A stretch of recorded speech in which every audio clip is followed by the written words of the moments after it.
Today is Friday, and we call this Friday Good Friday to commemorate the crucifixion and the death of Jesus Christ. It is a solemn day of remembrance for Christians all times. Friday marked the end of Jesus' earthly ministry and the beginning of his resurrection. I want to mention briefly what happened that Friday. Before the day started, Jesus was arrested. The soldiers took Jesus to the house of Annas. There, we observe how the religious Jewish leaders' opposition was prepared.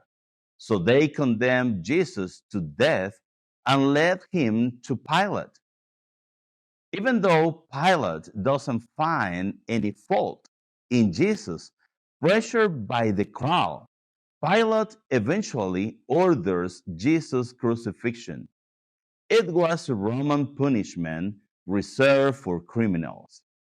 Jesus is beaten and forced to carry his cross to Calvary, where he is nailed to the cross. Being there, Jesus speaks 7 words from the cross, expressing his love, forgiveness, and trust in God. Jesus dies on the cross, and his body is taken down and prepared for burial. That's the end of the Friday. So, Good Friday is a day of sorrow and reflection for Christians. It commemorates Jesus' sacrifice for humanity's sin and his ultimate victory over death through his resurrection on Easter Sunday. But I want to use this time to consider something Jesus was thinking about during his last hours on earth. We notice that it was essential for Jesus, and I believe it is crucial for us too. What I am saying is that if Jesus considered this during the last hours of his life before walking to Calvary, it was because it was very important to him. When we study those moments, we realize that Jesus was interested in the emotions, pain, and suffering his disciples are experiencing. Yes, even though he is literally walking to the cross, Jesus is thinking about what his disciples are experiencing. He loves them and he cares for them. In chapter 13 through 17 of the Gospel of John, Jesus provides comfort, encouragement, and strength to his disciples to prepare them for the hours of his crucifixion. Jesus knew what they were experiencing. They were experiencing anxiety, anguish, pain, fear. Also, Jesus knew what they will experience during those last hours. For example, Jesus knew that Peter will deny him and that the disciples will all flee and hide. Let me explain this in this way. This man and some woman had walked with Jesus for 3 years.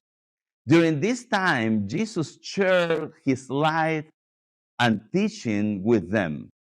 And we can see a transformation process taking place in their lives. It was not completed, but they were changed. It is the same with us, right? We are in a process. So these men had deep convictions rooted in their hearts. They believed that Jesus was the Messiah, God incarnate, who came to this world to save the humanity, the humankind. But here we see them suffering with fear, anguish, anxiety, stress, weeping bitterly out of shame and pain. Think for a moment. Jesus knows this, And I want to teach you today convictions and the foundations of faith in our hearts do not inhibit our humanity. I will repeat this because I think it is crucial, it's essential for our daily life.